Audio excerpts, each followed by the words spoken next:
Hello everyone, welcome back to the channel. तो आज के इस वीडियो में हम आप सभी के लिए इंटरप्रेन्योरशिप के इम्पॉर्टेंट क्वेश्चंस को लेकर आए हैं। और इस वीडियो में हम ना ही सिर्फ इम्पॉर्टेंट ऑब्जेक्टिव क्वेश्चंस बल्कि सब्जेक्टिव क्वेश्चंस को भी कवर करने वाले हैं, ठीक है। और इस तरह की पिछले 3 वीडियो को मैंने ऑलरेडी अपलोड कर रखा है।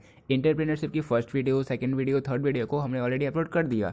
तो आप लोग प्लेलिस्ट सेक्शन में जाना, वहाँ पे आपको इंटरप्रेन्योरशिप का कंप्लीट वीडियो मिल जाएगा। और इसके अलावा हमने अकाउंटेंसी के क्रैश कोर्स को स्टार्ट करा है, वहाँ में मैंने कंप्लीट रिवीजन करवा रहा हूँ हर एक चैप्टर का। अब तक मैंने NPO, partnership fundamental, goodwill, change in PSR, इन सभी चैप्टर्स की कंप्लीट रिवीजन आप सभी को करवा रखी है। और साथ ही साथ मैंने आपको कंप्लीट नोट्स भी प्रोवाइड किए हैं सारे चैप्टर्स के। तो उस सीरीज़ को स्टार्टिंग तक फॉलो बहुत ज़रूर करना आप लोग, क्योंकि वो बहुत ही ज़्यादा आपके लिए इंपॉर्टेंट है। उस सीरीज़ को आप स्टार्टिंग तक फॉलो करोगे तो बिलीव मी, एग्जाम में ऐसा कोई क्वेश्चन नहीं होगा जो आप सॉल्व ना कर पाओ। आपके पास इतने सारे जो क्वेश्चंस मिलेंगे, आपको डबल ऑप्शंस मिलते हैं। आपको पता होगा आपसे टोटल एग्जाम में 200 मार्क्स के क्वेश्चंस मिलेंगे, लेकिन उनमें से आपको सिर्फ 100 मार्क्स के क्वेश्चंस को ही सॉल्व करना होता है, क्योंकि इतने सारे ऑप्शन से मिलते हैं बिहार बोर्ड के एग्जाम में। तो इसलिए उस सीरीज़ को स्टार्ट से एंड तक फॉलो करना, ताकि एग्जाम में इतिहास रच कर आओ। एग्जाम में 100 आउट ऑफ 100 मार्क्स के क्वेश्चन को सॉल्व करके लाओ आप अकाउंटेंसी में। और बाकी हम इस सीरीज़ को कंटिन्यू कर ही रहे हैं, और यहाँ पे हम बेसिक से सारी चीज़ों को कवर कर रहे हैं। हम हर एक वीडियो में ऑब्जेक्टिव और सब्जेक्टिव दोनों कवर कर रहे हैं, ठीक है। तो बिना देर की स्टार्ट करते हैं हम इस वीडियो को। हम सबसे पहले देखने वाले हैं ऑब्जेक्टिव क्वेश्चंस को, फिर हम कवर करेंगे शॉर्ट क्वेश्चंस को, ठीक है। तो देखो, क्वेश्चन नंबर फर्स्ट है, निम्न में से कौन सा अवसर का प्रकार है? Which of the following is a kind of opportunities? तो मैंने आपको पिछली वीडियो में बताया था शॉर्ट में कि अपॉर्चुनिटी जो होते हैं वो दो तरह के होते हैं। एक होते हैं existing opportunities in the environment, और एक होता है क्रिएटेड अपॉर्चुनिटी। और मैंने आपको डिटेल में कवर भी करवाया था उस वीडियो में। तो मैं यहाँ पे फिर से उन सारी चीज़ों को बताकर वीडियो को लेंदी नहीं करूँगा, ठीक है। तो देखो, क्वेश्चन नंबर फर्स्ट का आंसर हो जाएगा ऑप्शन नंबर बी, यानी कि created opportunity is a kind of opportunity, यानी कि निर्मित अवसर अवसर के प्रकार होते हैं, ठीक है। तो क्वेश्चन नंबर फर्स्ट का आंसर हो गया ऑप्शन नंबर बी। अब सेकेंड नंबर क्वेश्चन है, सामाजिक ढांचा की रचना होती है, यानी कि social structure is composed of. तो जो हमारा सोशल स्ट्रक्चर होता है, जो सामाजिक ढांचा होता है, वो फंक्शनल डिवीजन ऑफ कम्युनिटी, यानी कि समुदाय के क्रियात्मक विभाजन से होता है। इसकी रचना समुदाय के क्रियात्मक विभाजन से होती है। तो सेकेंड नंबर क्वेश्चन का आंसर हो जाएगा ऑप्शन नंबर सी, ठीक है। अब क्वेश्चन नंबर थर्ड है, बाजार की मांग को निम्न में से क्या कहते हैं? तो देखो, बाजार की मांग यानी कि मार्केट डिमांड को हम डिमांड फोरकास्टिंग के नाम से भी जानते हैं। इसलिए क्वेश्चन नंबर थर्ड का आंसर हो जाएगा ऑप्शन नंबर ए, ठीक है। और ये क्वेश्चन शायद मैंने सैम्पल पेपर फर्स्ट भी करवाया था। और अब देखना, जब मैंने 3 वीडियो को ऑलरेडी अपलोड कर दिया और आप इस वीडियो को देख रहे हो, तो इस वीडियो को कंप्लीट करने के बाद आप खुद से एक बार मॉडल पेपर को ओपन करना, और खुद से ऑफिशियल मॉडल पेपर जो बिहार बोर्ड के द्वारा रिलीज़ किया गया था, उसे हमने टेलीग्राम चैनल पर ऑलरेडी अपलोड कर दिया था उस टाइम। तो आप लोग टेलीग्राम चैनल से ज्वाइन हो जाना और कंप्लीट मॉडल पेपर को खुद से सॉल्व करने की कोशिश करना। वैसे जब हम अपनी सीरीज़ को कवर कर लेंगे, कंप्लीट कर लेंगे, फिर मैं खुद से मॉडल पेपर को आप सभी को सॉल्व करवाने के लिए देने वाला हूँ। मतलब आप खुद से सारे क्वेश्चन को सॉल्व कर दोगे, ठीक है। मैं इस सीरीज़ को कंप्लीट करने के बाद मॉडल पेपर के सॉल्यूशंस को भी अपलोड कर दूंगा। मैं खुद से आपसे सारे क्वेश्चन सॉल्व करवाऊंगा और आप सॉल्व कर भी दोगे इस सीरीज़ को कंप्लीट देखने के बाद, ठीक है। तो क्वेश्चन नंबर थर्ड का आंसर हो गया ऑप्शन नंबर ए, यानी कि मांग की भविष्यवाणी। क्वेश्चन नंबर फोर है, मांग पूर्व अनुमान को किस रूप में जाना जाता है? तो मांग पूर्व अनुमान को हम बाजार मांग भी कहते हैं। इसलिए क्वेश्चन नंबर फोर का आंसर हो जाएगा ऑप्शन नंबर ए। अब क्वेश्चन नंबर फाइव है, निम्न में से किसका उत्पाद या सेवा का चुनाव करते समय ध्यान रखना जरूरी है? यानी कि कौन से फैक्टर को कंसिडर करना पड़ता है जब हम किसी प्रोडक्ट को, किसी सर्विस को सेलेक्ट करते हैं? तो देखो, किसी भी प्रोडक्ट को सिलेक्ट करते टाइम, किसी भी सर्विस को सिलेक्ट करते टाइम हम उसकी कंपटीशन को देख लेते हैं कि कहीं ऐसा ना हो जिस प्रोडक्ट को हम बनाने वाले हैं पहले से ही बहुत सारी इंटरप्राइज उसे बना रहे होंगे, तो ऐसे में हमारा फर्म चल नहीं पाएगा। इसलिए हम कंपटीशन को कंसिडर करते हैं। इसके अलावा कॉस्ट ऑफ प्रोडक्शन को भी कंसिडर करते हैं कि प्रोडक्शन में कितना खर्च होने वाला है, कितना लागत लगने वाला है। और इसके अलावा हम लाभ की संभावना को भी वहाँ पे देख लेते हैं, इसे भी कंसिडर करते हैं। तो 5 नंबर क्वेश्चन का आंसर हो जाएगा ऑप्शन नंबर डी, यानी कि उपरोक्त सभी, ठीक है। फिर अब क्वेश्चन नंबर 6, उपक्रम का चुनाव निर्भर करता है। Selection of an enterprise depend on, यहाँ पे डिमांड नहीं होगा, डिपेंड होगा, टाइपिंग मिस्टेक है, ठीक है। तो सिलेक्शन ऑफ एन एंटरप्राइज, एक एंटरप्राइज, हम किसी एंटरप्राइज को सिलेक्ट करेंगे, ये एक एंटरप्रेन्योर की सेल्फ एबिलिटी पे, उसकी स्वयं की योग्यता पर निर्भर करता है, ना कि एकांकी व्यापार पर, और ना ही राइट ऑफ एंटरप्रेन्योर पे डिपेंड करता है, बल्कि वो एक साहसी का, एक एंटरप्रेन्योर का स्वयं की योग्यता पर, सेल्फ एबिलिटी पर डिपेंड करता है। तो क्वेश्चन नंबर 6 का आंसर हो जाएगा ऑप्शन नंबर सी, ठीक है। और देखो, जो क्वेश्चन मैं आपको करवा रहा हूँ, आप पहले से खुद से सारे क्वेश्चंस को सॉल्व करने की कोशिश करो, समझिए। जब मैं क्वेश्चंस को करवा देता हूँ उसके बाद मैं जो आंसर बताता हूँ तो आप चेक कर लो कि आपने कितने क्वेश्चन को खुद से सही किया। और वीडियो के लास्ट में आप कमेंट सेक्शन में कमेंट किया करो कि आप 28 में से कितने मार्क्स के क्वेश्चन को सॉल्व कर पाए। ठीक है, इस तरीके से मैं और ज़्यादा वीडियोज़ को जल्द से जल्द अपलोड करने की कोशिश करता हूँ। ऐसे मुझे लगता है कि 1 से 2 फ्रेंड्स इस वीडियो को देख रहे हैं और इस कारण ही इकोनॉमिक्स वीडियो ना आ रही है और ना ही वीडियो आ रही है बिजनेस स्टडी के। ठीक है, क्योंकि एंटरप्रेन्योरशिप के और अकाउंटेंसी के स्टूडेंट्स अच्छे से कमेंट भी कर रहे थे, तो इसलिए मैं इस वीडियो को कंटिन्यू कर रहा हूँ, इस सीरीज़ को कंटिन्यू कर रहा हूँ। ठीक है, फिर अब 7 नंबर क्वेश्चन है, व्यवसाय का डैश भी व्यवसाय के प्रारूप को निर्धारित करता है। The dash of business also determine the form of organisation. तो देखो, जो बिजनेस का साइज होता है, जो ऑर्गेनाइजेशन का साइज होता है, वो इस चीज़ को डिटरमाइन करता है, इस चीज़ को निर्धारित करता है कि वो किस तरीके का ऑर्गेनाइजेशन है। इसलिए क्वेश्चन नंबर 7 का आंसर हो जाएगा ऑप्शन नंबर ए, यानी कि the size of business also determine the form of organisation. और 7 नंबर क्वेश्चन आपको समझ में नहीं आया तो आप ये देख लो कि जो सोल ट्रेडिंग होता है उसमें हम कम इन्वेस्टमेंट करते हैं, क्योंकि उसमें एक सिंगल ओनर होता है। लेकिन पार्टनरशिप फर्म में हम सोल ट्रेडिंग के मुकाबले ज़्यादा इन्वेस्टमेंट करते हैं, क्योंकि वहाँ पे 2 से ज़्यादा पार्टनर होते हैं, मिनिमम 2 पार्टनर होते हैं या फिर 2 से ज़्यादा पार्टनर हो सकते हैं। वही कंपनी में बहुत ज़्यादा मेंबर्स होते हैं। इस कारण मैं कह रहा हूँ कि size of an business determine the form of organisation. अगर वो बहुत ही बड़ा ऑर्गेनाइजेशन है तो सिंपल सी बात है वो बहुत बड़ी साइज़ का बिजनेस कर रहा होगा, और अगर वो बहुत ही छोटा ऑर्गेनाइजेशन होगा, अगर वो सोल ट्रेडिंग होगा, तो सिंपल सी बात है उसका एक सिंगल सा ओनर होगा। ठीक है, तो इसलिए size of business determine the form of organisation. Clear है। अब 8 नंबर क्वेश्चन है, dash is a main problem connected with business. तो देखो, बिजनेस में एक जो सबसे मेन प्रॉब्लम होता है जिसके कारण हम सब बिजनेस करने से कतराते हैं, वो होता है रिस्क मैनेजमेंट। इसलिए 8 नंबर क्वेश्चन का आंसर हो जाएगा ऑप्शन नंबर ए। ठीक है, फिर अब क्वेश्चन नंबर 9 है, नियोजन है यानी कि प्लानिंग। तो प्लानिंग किस ओरिएंटेड होता है? तो जो प्लानिंग होता है हमारा, वो object oriented, goods oriented and mental oriented, मतलब मेंटल प्रोसेस, ये तीनों होता है। ऐसा मैं इसलिए कह रहा हूँ क्योंकि हम जब प्लानिंग करते हैं तो अपने गोल को देख लेते हैं। यहाँ पे गुड नहीं होगा, यहाँ पे गोल होगा। ठीक है, टाइपिंग मिस्टेक है लेकिन मैं प्रोनाउंस कर रहा हूँ तो आप लोग समझ जाओ कि मैं कहना क्या चाहता था और यहाँ पे टाइप क्या हो चुका है। ये होगा गोल ओरिएंटेड, मतलब जो भी हम प्लानिंग करते हैं हम गोल को देख कर करते हैं, अपने लक्ष्य को देख कर करते हैं। वही ऑब्जेक्ट ओरिएंटेड होता है, यानी कि जो हमारा उद्देश्य होता है उसको प्राप्त करने के लिए हम प्लानिंग को बनाते हैं। और इसके अलावा ये एक मेंटल प्रोसेस होता है, मतलब प्लानिंग को करने में हमें अपने दिमाग का यूज़ करना पड़ता है, ये इसलिए ये एक मेंटल प्रोसेस होता है। ठीक है, तो 9 नंबर क्वेश्चन का आंसर हो जाएगा ऑप्शन नंबर डी। क्लियर है, इजी क्वेश्चन था ये भी। अब क्वेश्चन नंबर 10 है, नियोजन में शामिल है प्लानिंग इन्वॉल्व्स। तो मैंने आपको पिछली वीडियो में ही बताया था, जब मैंने आपको एक स्टेटमेंट दिया था कि planning is a trap to capture the future, this statement is off. तो ये स्टेटमेंट था एलन का।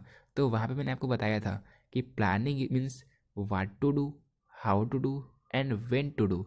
इसलिए प्लानिंग में क्या क्या शामिल होता है? प्लानिंग में शामिल होता है क्या करना है, कब करना है और कैसे करना है। तो क्वेश्चन नंबर 10 का आंसर हो जाएगा उपरोक्त सभी, यानी कि ऑल ऑफ दिस। ठीक है, फिर अब 11 नंबर क्वेश्चन है, परियोजना पहचान व्यवहार कराती है, प्रोजेक्ट आइडेंटिफिकेशंस डील विथ। तो project identifications deal with viable product idea, यानी कि व्यवहार परियोजना विचार से परियोजना पहचान व्यवहार कराती है। तो 11 नंबर क्वेश्चन का आंसर हो जाएगा ऑप्शन नंबर ए, यानी कि जो हमारा प्रोजेक्ट आइडेंटिफिकेशन है वो वायबल प्रोडक्ट आइडिया से डिटरमाइन करती है, डील करती है। अब क्वेश्चन नंबर 12 है, उपकरणों के प्रमाणीकरण में कमी होती है, यानी कि इक्विपमेंट के स्टैंडर्डाइजेशन में कमी किस कारण होती है? बाहरी बाधाओं के कारण, एक्सटर्नल कॉस्ट के कारण इक्विपमेंट के स्टैंडर्डाइजेशन में कमी होती है। तो क्वेश्चन नंबर 12 का आंसर हो जाएगा ऑप्शन नंबर बी। ठीक है, फिर अब 30 नंबर क्वेश्चन है, परियोजना निम्न से संबंधित नहीं होती। तो जो परियोजना होती है वो नवप्रवर्तन यानी कि इनोवेशन, कल्पना शक्ति और जोखिम, इन तीनों से संबंधित होती है, लेकिन सृजनता से यानी कि क्रिएटिवनेस से संबंधित नहीं होती। तो क्वेश्चन नंबर 13 का आंसर हो जाएगा ऑप्शन नंबर डी। अब क्वेश्चन नंबर 14 है, तकनीकी आर्थिक विश्लेषण में पहचान किया जाता है। तो देखो, टेक्निकल एनालिसिस में मांग की संभावना यानी कि डिमांड की पोटेंशियल को पहचाना जाता है, कैलकुलेट किया जाता है।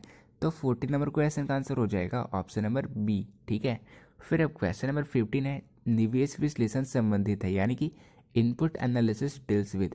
तो इनपुट एनालिसिस में हमें ये देखना पड़ता है कि संसाधन की कितनी आवश्यकता है, यानी कि निवेश विश्लेषण रिसोर्स रिक्वायरमेंट से संबंधित होती है। तो क्वेश्चन नंबर 15 का आंसर हो जाएगा ऑप्शन नंबर डी। ठीक है, फिर अब क्वेश्चन नंबर 16 है, परियोजना तैयार की जाती है। तो ये जो क्वेश्चन है, ये क्वेश्चन शायद 2021 के फाइनल क्वेश्चन पेपर में या फिर मॉडल पेपर में भी पूछा गया था। क्वेश्चन नंबर 16 का आंसर हो जाएगा कि प्रोजेक्ट को ना ही सिर्फ एंटरप्रेनर बल्कि प्रोमोटर्स, मैनेजर्स, इन तीनों के द्वारा मिलकर बनाया जाता है। तो क्वेश्चन नंबर 16 का आंसर हो जाएगा ऑप्शन नंबर डी, यानी कि ऑल ऑफ दिस। ठीक है, फिर अब 17 नंबर क्वेश्चन है, शुद्ध वर्तमान मूल्य विधि संबंधित है, यानी कि net present value method is related with. तो ये रिलेट किससे करता है? ये रिलेटेड होता है प्रेजेंट वैल्यू ऑफ मनी से, यानी कि मुद्रा की अभी की वर्तमान की मूल्य क्या है, इससे ये रिलेटेड होता है शुद्ध वर्तमान मूल्य। ठीक है, सिंपल सी बातें हैं। शुद्ध वर्तमान मूल्य इसका नाम ही है, तो ये किससे संबंधित होगा? ये होगा प्रेजेंट वैल्यू ऑफ मनी से। तो 70 नंबर क्वेश्चन का आंसर हो गया ऑप्शन नंबर सी। अब 80 नंबर क्वेश्चन है, नियमित कार्यशील पूंजी का अंश होता है। तो स्थायी कार्यशील पूंजी नियमित कार्यशील पूंजी का अंश होता है। तो 80 नंबर क्वेश्चन का आंसर हो जाएगा ऑप्शन नंबर ए। ठीक है, अब क्वेश्चन नंबर 19 है, कोष प्रवाह विश्लेषण में प्रयुक्त कोष शब्द का आशय। तो देखो, कोष को यानी कि फंड को हम किस तरीके से कैलकुलेट करते थे? हम करेंट एसेट में माइनस कर देते थे करेंट लायबिलिटी को, तो हमारा फंड निकल कर आ जाता था। इसलिए क्वेश्चन नंबर 19 का आंसर होगा चालू संपत्तियों का चालू दायित्व पर आधिक्य, यानी कि जो करेंट एसेट होता है, करेंट लायबिलिटी पर करेंट एसेट का आधिक्य को, इसका एक्सेस को हम फंड कहते थे। तो the term fund as used in fund flow analysis mean excess current asset over current liability. ठीक है, सिंपल सा क्वेश्चन था, हमने कवर कर लिया। 90 नंबर क्वेश्चन का आंसर हो जाएगा ऑप्शन नंबर डी।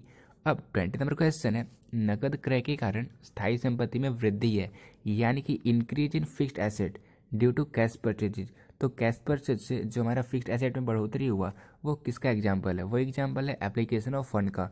अब सोर्स ऑफ फंड क्या होता है, एप्लीकेशन ऑफ फंड क्या होता है, ओपनिंग स्टॉक इसके अंतर्गत आता है, क्लोजिंग स्टॉक इसके अंतर्गत आता है। इन सारी चीज़ों को हमने पहले ही कवर कर ही लिया।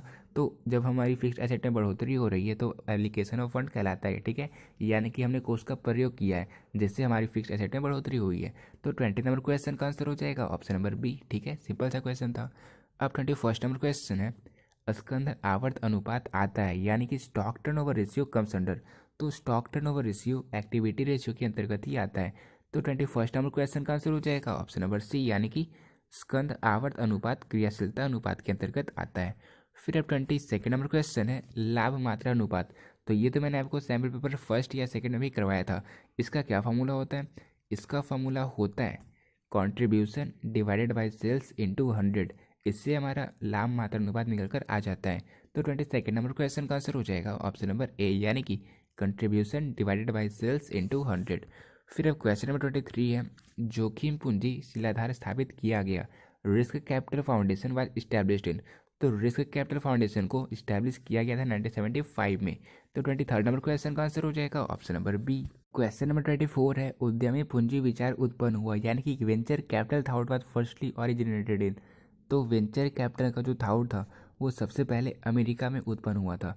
तो 24 नंबर क्वेश्चन का आंसर हो जाएगा ऑप्शन नंबर सी, यानी कि उद्यमी पूंजी सबसे पहले अमेरिका में इसका विचार उत्पन्न हुआ था। ठीक है, फिर अब क्वेश्चन नंबर 25 है, श्रम गहन प्रौद्योगिकी उपयोगी है, यानी कि labour intensive technique is useful for. तो लेबर इंटेंसिव टेक्निक वैसे देशों के लिए अच्छा होता है जहाँ पे वो विकास हो रहा होता है, ना ही वो विकसित होता है और ना ही वो पिछड़ा होता है, बल्कि विकासशील देश होता है, जैसे हमारा भारत है कि यहाँ पे लोगों को रोजगार की ज़रूरत है, इसलिए यहाँ पे लेबर इंटेंसिव टेक्निक ज़्यादा यूजफुल होता है। तो 25 नंबर क्वेश्चन का आंसर हो जाएगा ऑप्शन नंबर ए, यानी कि डेवलपिंग कंट्री के लिए लेबर इंटेंसिव टेक्निक यूजफुल होता है। फिर अब 26 नंबर क्वेश्चन है, नग्न ऋण पत्र होते हैं, नेगेटिव डिबेंचर्स सर। तो इसे तो हमने अकाउंट्स में ऑलरेडी पढ़ रखा है। नग्न डिबेंचर्स, जो नेगेटिव डिबेंचर्स होते हैं वो होते हैं टोटली अनसिक्योर्ड। तो 26 नंबर क्वेश्चन का आंसर हो जाएगा ऑप्शन नंबर सी, यानी कि नग्न ऋण पत्र असुरक्षित होते हैं। फिर अब क्वेश्चन नंबर 27 है, संघी एक तकनीक है, कॉग्लोमरेशन इज अ टेक्निक टू। तो डाइवर्सिटी इन अदर एरियाज, यानी कि अन्य क्षेत्रों में विविधता करना ही संघी का एक टेक्निक होता है। ये एक ऐसा टेक्निक होता है जिससे हम अदर एरिया में डाइवर्सिटी हासिल कर पाते हैं। तो 27 नंबर क्वेश्चन का आंसर हो जाएगा ऑप्शन नंबर बी। फिर अब 28 नंबर क्वेश्चन है, बाजार बेधन में, यानी कि अंडर मार्केट पेनिट्रेशन। तो मार्केट पेनिट्रेशन में हम कैश सेल करते हैं। ठीक है, जैसे कोई स्कूटर है तो उसे हम कैश में सेल कर देते हैं। जैसे देखो, आप एग्जाम्पल मैं आपको बता रहा हूँ कि अगर मान लो कोई एसेट है, कोई स्कूटर है, तो उसे अगर हमने कैश में सेल कर दिया तो वो होता है मार्केट पेनिट्रेशन में। तो 28 नंबर क्वेश्चन का एग्जाम्पल जो है option number C, an asset scooter is sold for cash, ये आता है अंडर मार्केट पेनिट्रेशन। इसके अलावा आप बाकी के एग्जाम्पल को देखो, जैसे scooter is exchange for another, तो यहाँ पे कैश का यूज नहीं हुआ। इसके अलावा नेक्स्ट ऑप्शन है an old asset scooter is exchange for new, तो यहाँ पे भी कैश का यूज नहीं हुआ। कैश का यूज कहाँ पे हुआ? कैश पे हमने कब बेचा? जब हम मार्केट पेनिट्रेशन में स्कूटर को बेचते हैं तो हमें कैश मिलता है, ठीक है। तो 28 नंबर क्वेश्चन का आंसर हो गया ऑप्शन नंबर सी। अब आप नीचे कमेंट सेक्शन में ये कमेंट करना कि इन 28 क्वेश्चंस में से आप खुद से कितने क्वेश्चन सही कर पाए। कुछ क्वेश्चंस आपके लिए न्यू होंगे और कुछ क्वेश्चंस आपके रिपीट हो चुके हैं, और इसी तरीके से आपके एग्जाम में सारे क्वेश्चन ही रिपीट होंगे। बस आप सीरीज़ को स्टार्ट से एंड तक फॉलो करना, ठीक है। तो अब हम मूव ऑन करने वाले हैं इसके सभी सब्जेक्टिव क्वेश्चंस की ओर, यानी कि जो शॉर्ट क्वेश्चंस आपके एग्जाम में पूछे जा सकते हैं, अब हम उन क्वेश्चंस को कवर करने वाले हैं। क्वेश्चन नंबर फर्स्ट है, what are the limitations of environmental analysis, यानी कि वातावरणीय विश्लेषण की क्या क्या सीमाएं होती है। तो देखो, एनवायरमेंटल एनालिसिस की सबसे बड़ी सीमा ये होती है, सबसे बड़ी लिमिटेशन ये होती है कि जो एनवायरनमेंट के एनालिसिस करते हैं वो टोटली अनप्रिडिक्टेबल होता है, कब वो से कोई पता नहीं रहता। इसलिए सबसे पहला लिमिटेशन ये है कि उपक्रमों की प्रभावशीलता की कोई गारंटी नहीं होती। आप गारंटी नहीं दे सकते कि ये जो एनवायरनमेंट है वो इस तरीके का ही रहेगा तो आपकी इंटरप्राइज को सफलता मिलेगी ही मिलेगी, ऐसा हम नहीं कर सकते। इसलिए ये इसकी सबसे पहले लिमिटेशन हो गई। सेकेंड लिमिटेशन है व्यवहारिकता में कठिनाई। तो ये जो हमारा प्लान होता है इसे इम्प्लीमेंट करने में हमें प्रॉब्लम होता है, क्योंकि ये एनवायरमेंटल मतलब ये डायनेमिक नेचर का होता है। तो ये इसका सेकेंड लिमिटेशन हो गया कि वातावरणीय विश्लेषण के कार्य रूप देना वस्तुतः एक जटिल काम है, ये कभी कभी अल्प अवधि के लिए भी प्रतिबिंबित होता है, ठीक है। फिर थर्ड पॉइंट है अनिश्चित भविष्य। तो फ्यूचर तो अनप्रेडिक्टेबल होता है, तो ये इसका थर्ड मेन लिमिटेशन है एनवायरमेंटल एनालिसिस का। अब कब कौन सा नया नया अपॉर्चुनिटी आ जाए क्या पता, कब कौन से चेंजेज आ जाए, कौन सी नई टेक्नोलॉजी आ जाए कोई पता नहीं है। इसलिए ये टोटली अनप्रेडिक्टेबल होता है, इसका जो भविष्य होता है वो अनिश्चित होता है, ठीक है। वातावरणीय विश्लेषण भविष्य की अनिश्चितता के संबंध में कुछ भी नहीं बताता है। व्यवसाय में नित्य प्रतिदिन नई नई समस्याएं उत्पन्न होती रहती है, चाहे कितनी भी सावधानी क्यों नहीं रखी जाए, ठीक है। तो ये तीन मेन लिमिटेशंस थे एनवायरमेंटल एनालिसिस के, और ये क्वेश्चंस आपके एग्जाम में कई बार पूछा जा चुका है, ठीक है। तो ये क्वेश्चंस को आप लोग अच्छे से पढ़ लो, मैंने आपको बता दिया। अब आप इंग्लिश के जो स्टूडेंट्स हैं उन्हें मैं आपको नोट्स प्रोवाइड कर देता हूँ। तो फर्स्ट क्वेश्चन को हमने क्लियर कर लिया कि एनवायरमेंटल एनालिसिस की क्या क्या लिमिटेशन होती है, क्या क्या सीमाएं होती है। अब सेकेंड नंबर क्वेश्चन है पूर्व अधिकांश क्या है, यानी कि व्हाट इज प्रेफरेंस शेयर। देखो, हमने अकाउंट्स में पढ़ा था शेयर दो तरह के होते हैं, एक होता है प्रेफरेंस शेयर, एक होता है इक्विटी शेयर। प्रेफरेंस शेयर को इक्विटी शेयर होल्डर से पहले प्रेफरेंस शेयर होल्डर्स को इक्विटी शेयर होल्डर से पहले डिविडेंड पे कर दिया जाता है एक फिक्स्ड रेट ऑफ इंटरेस्ट पे, लेकिन इसके बाद इक्विटी शेयर होल्डर्स को डिविडेंड पे किया जाता है, ठीक है। तो ये इनको प्रेफरेंस दिया जाता है डिविडेंड को पे करने में, तो इन्हें ही हम कहते हैं प्रेफरेंस शेयर होल्डर्स, जिन्हें हम फिक्स्ड रेट ऑफ इंटरेस्ट देते हैं, ठीक है। देखो यहाँ पे preference share are those shares which have a preference to get dividend according to a fixed rate and repayment of their capital at the liquidation of company before equity share holders, यानी कि equity share holder से पहले इन्हें पैसे हासिल हो जाते हैं, ठीक है। तो ये क्वेश्चन नंबर सेकेंड था कि प्रेफरेंस शेयर क्या होता है। इसके साथ मैंने आपको ये भी बता दिया कि शेयर दो तरह के होते हैं, एक होता है प्रेफरेंस शेयर, एक होता है इक्विटी शेयर। तो अब हम देखने वाले हैं क्वेश्चन नंबर थर्ड को। अब क्वेश्चन नंबर थर्ड है what do you mean by window dressing, यानी कि खिड़की प्रदर्शन से आप क्या समझते हैं। तो देखो, जो कंपनी वाले होते हैं कभी कभी वे क्या करते हैं, अपने फाइनेंशियल स्टेटमेंट को ज़्यादा अट्रैक्टिव करने के लिए, ज़्यादा लुभावने दिखाने के लिए वो प्रॉफिट को बढ़ा चढ़ा कर दिखाते हैं, और ऐसा वो इसलिए करते हैं ताकि इन्वेस्टर को वो अपनी ओर अट्रैक्ट कर पाए। तो ये जो इलीगल मेथड होता है, ये जो इलीगल कार्य होता है, डिसऑनेस्ट कार्य होता है कंपनी के द्वारा अपने फाइनेंशियल स्टेटमेंट को बढ़ा चढ़ा कर दिखाना, अपने प्रॉफिट को बढ़ा चढ़ा कर दिखाना, ताकि इन्वेस्टर्स को वो अट्रैक्ट कर पाए, यही कहलाता है विंडो ड्रेसिंग। क्योंकि सिंपल सी बात है, इन्वेस्टर जब अट्रैक्ट होंगे तो वो ज़्यादा पैसे इन्वेस्ट करेंगे, जिससे उस कंपनी को ज़्यादा प्रॉफिट होगा। तो इस कारण वो विंडो ड्रेसिंग आमतौर पर किया करते हैं, ठीक है। तो विंडो ड्रेसिंग क्या कहते हैं ये क्लियर हो गया। अब इन सारे पॉइंट्स को आप पढ़ सकते हो, एग्जाम आंसर इस तरीके से कर सकते हो, ठीक है। अब क्वेश्चन नंबर 4 है डिफाइन टेक्नोलॉजी, यानी कि प्रौद्योगिकी को परिभाषित कीजिए। तो देखो, बिल्कुल ही सिंपल टर्म में अगर वो बताऊँ आपको, तो टेक्नोलॉजी का मतलब ये होता है कि जो बिजनेस की एक्टिविटी होती है उन्हें हम साइंटिफिक मेथड से सॉल्व करें, ये कहलाता है टेक्नोलॉजी, ठीक है। बाकी आप एग्जाम में किस तरीके से आंसर कर सकते हो तो आप यहाँ पे देख सकते हो, 3 से 4 लाइन में एग्जाम में आंसर कर सकते हो, ठीक है।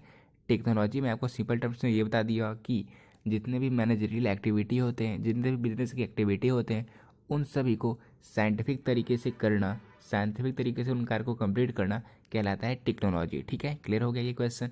अब हम देखने वाले हैं क्वेश्चन नंबर 5। तो अब क्वेश्चन नंबर 5 है, प्रबंध कला और विज्ञान दोनों है, कैसे? तो management is both art as well as science, how? तो देखो, हमने प्रिंसिपल्स ऑफ मैनेजमेंट पढ़ा था।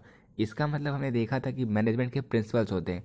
तो यहाँ से हमें ये तो पता चल गया कि हाँ, मैनेजमेंट साइंस होता है, लेकिन हमने ये भी देखा था कि जो मैनेजमेंट होता है वो मेनली बिहेवियरल होता है।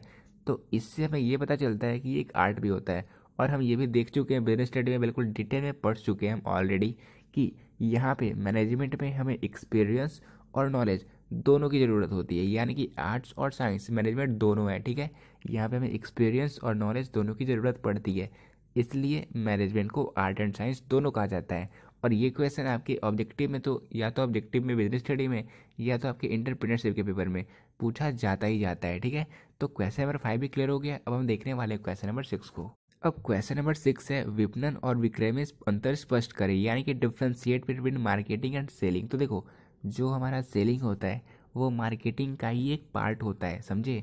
यानी कि मार्केटिंग जो हमारा होता है वो बिल्कुल प्रोडक्शन से ही स्टार्ट होता है, और जब तक उस प्रोडक्ट को आप अपने फाइनल कस्टमर तक ना पहुंचा दो और वो कस्टमर सेटिस्फाई ना हो जाए, तब तक के प्रोसेस को हम मार्केटिंग कहते हैं। लेकिन सेलिंग का मतलब बस इतना हुआ कि जब प्रोडक्ट बनकर तैयार हो गया तो उसे मैंने सेल कर दिया, बस इतना ही काम करना होता है सेलिंग में। और जो सेलिंग होता है, मैंने आपको पहले बता दिया कि ये मार्केटिंग का ही पार्ट होता है, ठीक है।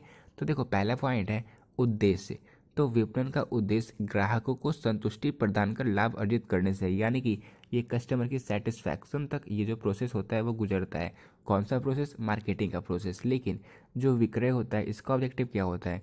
इसका ऑब्जेक्टिव बस वस्तु तथा सेवाओं का अधिकतम विक्रय करना होता है, सेल करना होता है, ठीक है। तो ये पहला डिफरेंस हो गया इस बेसिस पे, ऑब्जेक्टिव के बेसिस पे। फिर अब सेकंड डिफरेंस है क्षेत्र। तो विपणन बहुत ही ज़्यादा व्यापक होता है, मतलब ये जो है बहुत ही ज़्यादा बड़ा चीज़ होता है, बड़ा प्रोसेस होता है, क्योंकि यहाँ पे इसमें सेलिंग का जो प्रोसेस है वो भी आता है। लेकिन सेलिंग बहुत ही छोटा प्रोसेस होता है, और यहाँ पे ये जो सेलिंग होता है ये मार्केटिंग के अंतर्गत ही आता है। इसलिए जो मार्केटिंग होता है वो बहुत ही ब्रॉड कॉन्सेप्ट होता है, और जो हमारा सेलिंग हो गया वो बहुत ही छोटा कॉन्सेप्ट होता है, ठीक है। फिर अब थर्ड पॉइंट है प्रारंभ। तो विपणन का प्रारंभ वस्तु के निर्माण के विचार के साथ ही हो जाता है, मतलब प्रोडक्शन अभी स्टार्ट भी ना हुआ उस टाइम से ही हम मार्केटिंग स्टार्ट कर देते हैं, इसका प्रोसेस स्टार्ट हो जाता है। लेकिन जो हमारा सेलिंग होता है वो वस्तुओं के उत्पादन के बाद किया जाता है, ठीक है। सेल तो हम तभी करेंगे ना जब हमारा प्रोडक्ट बनकर तैयार होगा। तो इसलिए जो हमारा सेलिंग होता है वो वस्तुओं के उत्पादन के पश्चात होता है। इसके अलावा पॉइंट नंबर 4 है अंत। तो इसका एंड कब होता है? तो जब कस्टमर सेटिस्फाई हो जाता है, फाइनल प्रोसेस तक ये जाता है, इसे हम कहते हैं मार्केटिंग, यानी कि इसका अंत ग्राहकों की संतुष्टि के बाद होता है। लेकिन जो हमारा विक्रय होता है इसका अंत विक्रय होने के बाद हो जाता है, यानी कि हमने सामान को सेल कर दिया तो सेलिंग का प्रोसेस खत्म, ठीक है। तो ये सारे डिफरेंस होते हैं मार्केटिंग और सेलिंग के बीच, ठीक है। इन सारे पॉइंट्स को आप नोट भी कर सकते हो। अब क्वेश्चन नंबर 7 है, अल्पकालीन वित्त के साधन क्या है, यानी कि what are the source of short term finance. तो शॉर्ट टर्म फाइनेंस के, लॉन्ग टर्म फाइनेंस के, मिडिल टर्म फाइनेंस के, इनके क्या क्या सोर्स होते हैं ये आपको पता होगा, नहीं पता तो अभी मैं आपको बता देता हूँ। देखो, शॉर्ट टर्म फाइनेंस के अगर हम बैंकिंग सोर्स के बारे में और नॉन बैंकिंग सोर्स के बारे में बात करें, तो बैंकिंग सोर्स में जो सबसे पहला होता है वो होता है सिक्योर्ड लोन, यानी कि सुरक्षित ऋण। इसके बाद होता है बैंक ओवरड्राफ्ट, यानी कि बैंक अधिविक्त। और इसके बाद आता है असुरक्षित लोन और बिलों पर कटौती। और जो गैर बैंकिंग साधन होते हैं, जो नॉन बैंकिंग सोर्सेज होते हैं, वो होता है व्यापारिक ऋण, खुला खाता, जन निक्षेप, बकाया दायित्व, कम समय के लिए ऋण और प्रतिज्ञा पत्र एवं हुंडी। ये सारे सोर्स होते हैं शॉर्ट टर्म लोन के, ठीक है। तो शॉर्ट टर्म लोन के क्या क्या सोर्स होते हैं? सबसे पहले हमने कवर किया बैंक सोर्स। बैंक सोर्स में हमने देखा secured loan, bank overdraft, unsecured loan and discounting bill. And then हमने कवर किया नॉन बैंकिंग सोर्स, और नॉन बैंकिंग सोर्स में हमने कवर किया trade loan, open account, public deposit, outstanding liability, short term loan, promissory notes and holdings. ये सारे जो sources होते हैं ये सारे शॉर्ट टर्म लोन के सोर्सेज होते हैं, ठीक है। तो हमने बैंकिंग सोर्सेज और नॉन बैंकिंग सोर्सेज दोनों को कवर किया। इस तरीके से एग्जाम में आप आंसर करोगे तो आपके 2 मार्क्स सिक्योर हो ही जाएंगे शॉर्ट टाइप क्वेश्चंस में, ठीक है। तो आज की ये वीडियो में इतना ही। मिलते हैं अपनी नेक्स्ट वीडियो में एक नए सैम्पल पेपर के साथ। और इस वीडियो को आप जल्द से जल्द सारे क्वेश्चंस को रिवाइज कर लेना, और इसके बाद आप लोग एक बार मॉडल पेपर के क्वेश्चंस को खुद से सॉल्व करने की कोशिश जरूर करना, ठीक है। और आके आप ये कमेंट करना कि आपको ये वीडियो कैसा लगा। मिलते हैं अपनी नेक्स्ट वीडियो में, तब तक के लिए बेस्ट।